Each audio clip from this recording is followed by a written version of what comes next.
Hello, আমি সাব্বির আহমেদ। আমি সার্টিফিকেটের পেছনে ঘুরি না। সো ৩ বছর আপওয়ার্কে কাজ করে আমি যেটা শিখছি, যেভাবে শিখছি, অনেক সিক্রেট জানছি। ওই সিক্রেট গুলোই আজকে আপনাদের সাথে শেয়ার করার চেষ্টা করব। ভিডিও শেষ পর্যন্ত থাকুন, তাহলে জানতে পারবেন যে আপওয়ার্কের আসলে বিজনেস কি এবং কিভাবে আপওয়ার্ক থেকে কনসিস্টেন্টলি ক্লায়েন্ট পাওয়া যায়।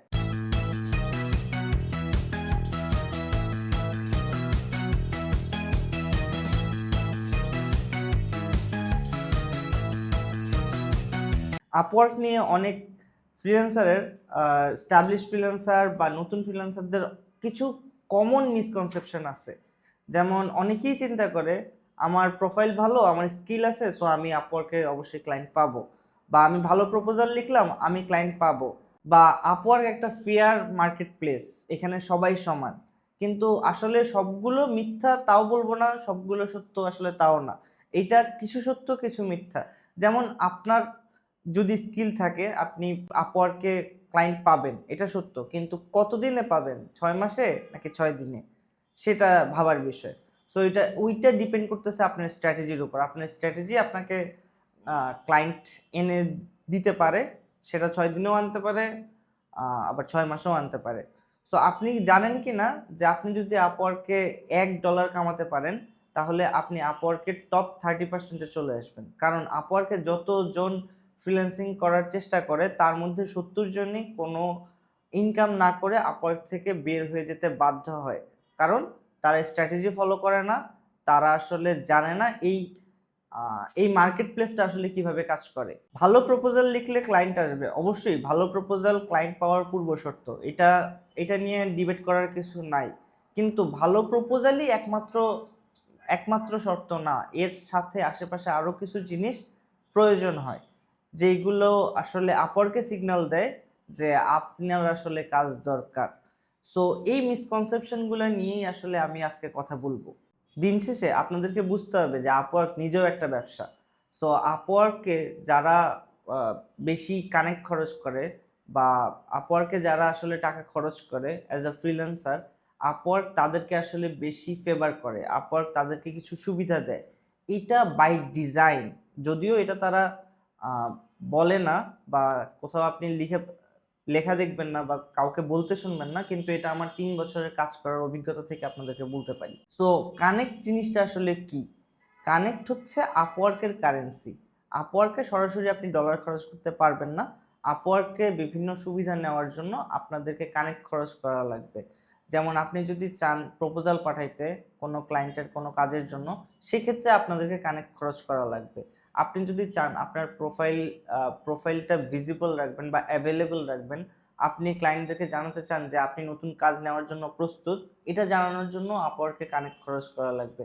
আপনি যদি চান যে আপনার প্রপোজালটা সবার উপরে দেখাক বা ২য় পজিশনে বা ৩য় পজিশনে দে দেখাক, এটার জন্য আপনার আপওয়ার্কে কানেক্ট খরচ করা লাগবে। সো কানেক্টটা আল্টিমেটলি হচ্ছে আপওয়ার্কের কারেন্সি। সো আপওয়ার্ক সরাসরি ডলারে লেনদেন করে না, কানেক্টে লেনদেন করে এবং প্রত্যেক কানেক্টের প্রাইস হচ্ছে ১৫ সেন্ট। সো আপনি যদি আপওয়ার্কে বেশি কানেক্ট খরচ করেন বা বেশি আ টাকা খরচ করেন, তাহলে আপওয়ার্ক আপনাকে বেশি ইনভাইট দিবে। বেশি ডিরেক্ট মেসেজ দিবে। আপনাকে আ আপনার ভিজিবিলিটি বাড়াইয়া দিবে। ওদের ইন্টারনাল অ্যালগরিদমে আপনার প্রোফাইলটা আ উপরের দিকে শো করবে। যখন ক্লায়েন্টরা খুঁজবে আপনার প্রোফাইল, তখন আপনার প্রোফাইলটা বেশি তাড়াতাড়ি তারা খুঁজে পাবে। যেটা Upwork এর ইন্টারনাল অ্যালগরিদম। যদিও এই অ্যালগরিদমটা আসলে কিভাবে কাজ করে, এটা কোথাও আপনি পাবেন না। কিন্তু আমি গত ৩ বছরে আ যখন দেখেছি যে আমার Upwork এর আ ক্লায়েন্ট আসলে দরকার বা আমার আসলে আ ক্লায়েন্ট আরো নতুন ক্লায়েন্ট অনবোর্ড করার মতো ক্যাপাসিটি আছে, তখন আমি জাস্ট Upwork এ টাকা খরচ করেছি, আমি কানেক্ট খরচ করেছি এবং এরপরে Upwork আমাকে আ ডিরেক্ট মেসেজ দেওয়া শুরু করেছে। Upwork আমাকে ইনভাইট দেওয়া শুরু করেছে এবং আমার প্রোফাইলটা সে আরো বেশি ভিজিবল করে দিয়েছে ক্লায়েন্টদের কাছে। কারণ এটা আমি কিভাবে জানতে পেরেছি? যখন ক্লায়েন্টদের সাথে আমি মিটিং এ বসি, তখন আমি তাদেরকে জিজ্ঞেস করি যে, "তুমি আসলে আমার প্রোফাইলটা কিভাবে খুঁজে পেয়েছো?"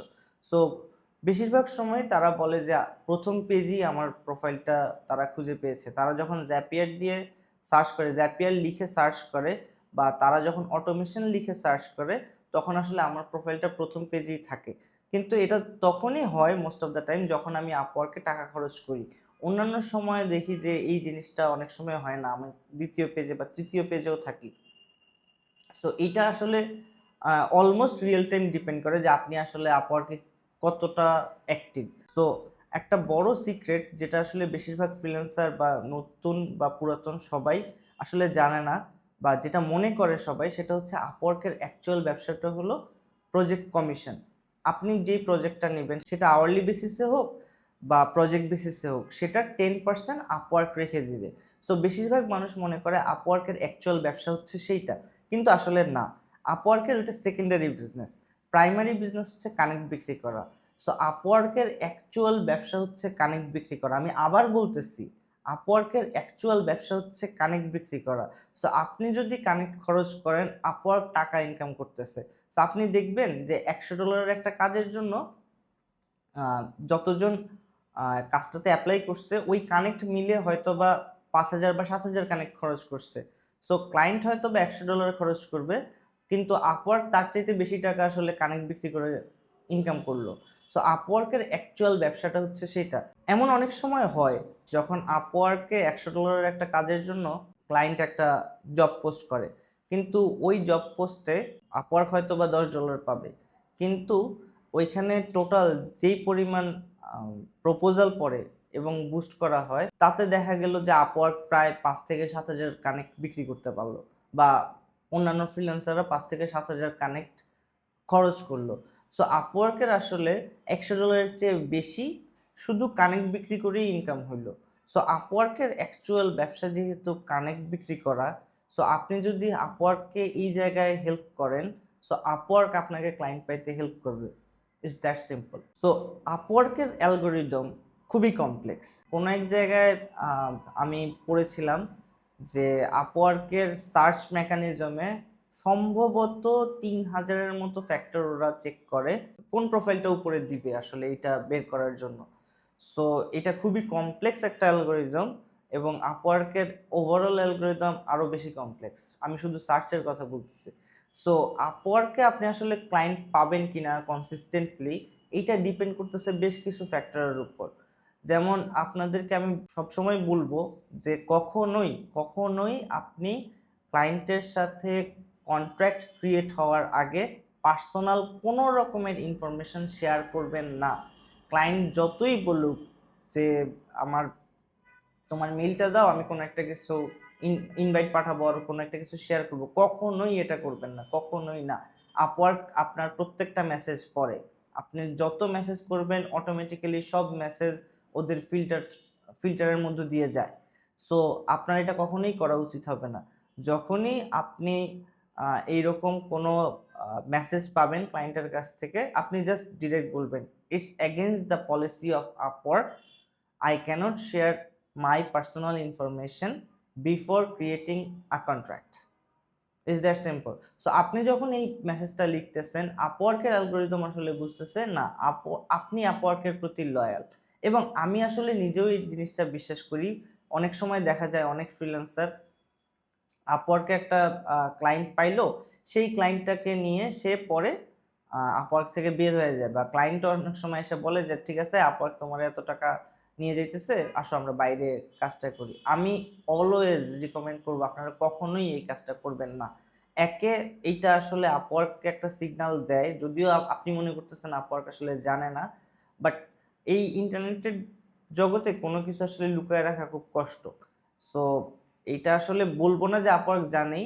বাট আপনি যদি রেগুলারলি এই কাজটা করেন এবং আ কোনো একবার ধরা খান, সো এইটা আসলে আপনার ফ্রিল্যান্সিং ক্যারিয়ারের জন্য বা আপনার রেপুটেশন এর জন্য বেশ বড় রকমের একটা ধাক্কা তৈরি করতে পারে।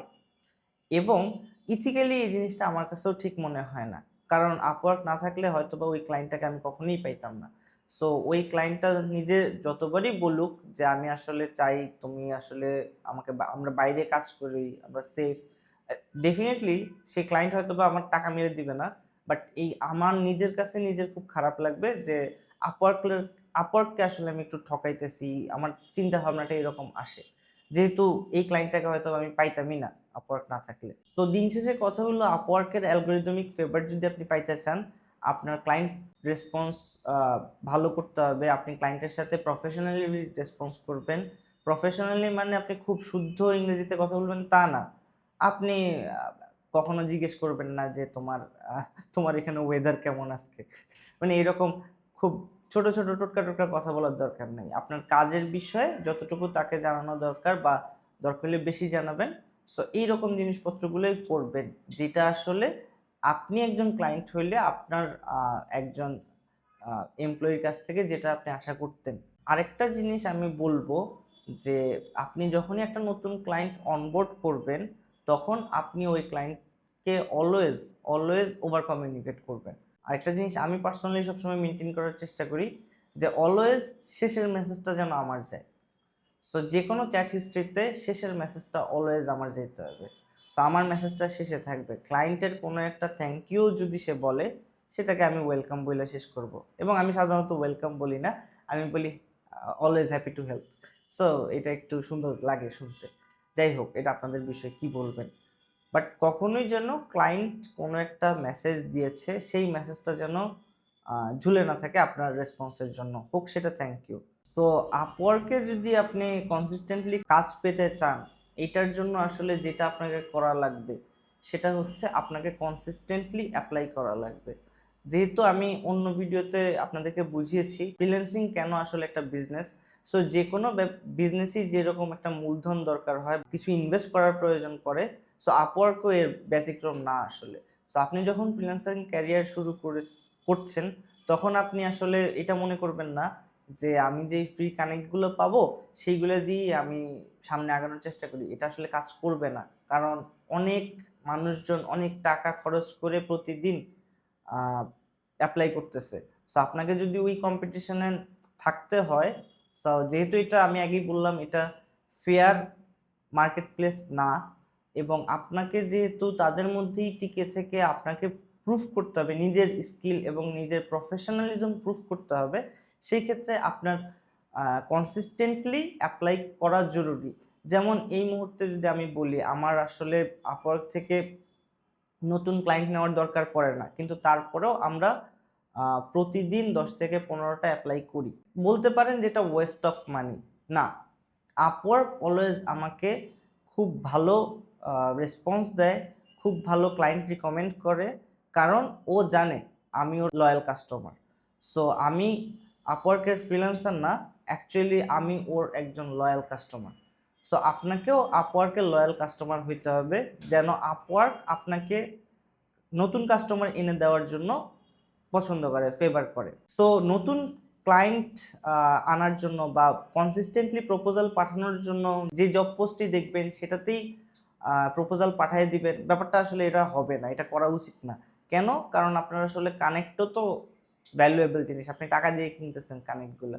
সো আপনি ১ম এই যে জিনিসটা খেয়াল রাখবেন প্রপোজাল পাঠানোর আগে, যেই ক্লায়েন্ট আসলে জব পোস্টটা করছে তার পেমেন্ট মেথড ভেরিফাইড কিনা। সো সে যে দেশেরই হোক, তার যদি পেমেন্ট মেথড ভেরিফাইড না হয়, ১০০ হাত দূরে থাকেন। তারপরে দেখবেন যে আপনার তো একটা টার্গেট মার্কেট নিশ্চয়ই আছে মাথায়। হয় সেটা এশিয়া, না হয় সেটা আম ইউরোপ বা যেখানেই হোক। সো আপনি চেষ্টা করবেন ওই জায়গার ক্লায়েন্টগুলোকেই আপনি প্রপোজাল পাঠানোর, এবং ক্লায়েন্টের প্রিভিয়াস ওয়ার্ক হিস্ট্রি দেখে, আপনার যেরকম একটা রিভিউ দেখতে পারে ক্লায়েন্টরা, ক্লায়েন্টের রিভিউ কিন্তু আপনি দেখতে পারেন যদি সে আগে Upwork এ কাজ করিয়ে থাকে। সো ওই রিভিউগুলো আপনি দেখে বুঝবেন যে সে আসলে কিরকম, সে আসলে অ্যাজ আ ক্লায়েন্ট কিরকম, অন্য ফ্রিল্যান্সাররা তার সম্পর্কে আসলে কি বলতেছে।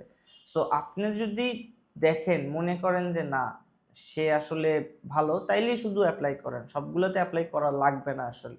বাট এটা কনসিস্টেন্টলি করা লাগবে। আপনি ডেইলি ২ টাই এপ্লাই করেন, কিন্তু সেটা প্রত্যেকদিন করেন। লাস্ট ১০ টা আ জবে ওই ক্লায়েন্টের রেটিং কত ছিল?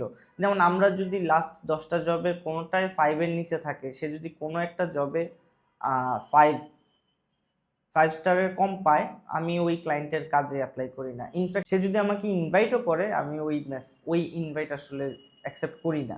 কারণ আপনার কাজ না থাকা খুব ভালো রেদার দেন আপনি একটা খারাপ ক্লায়েন্টের সাথে কাজ করার চাইতে।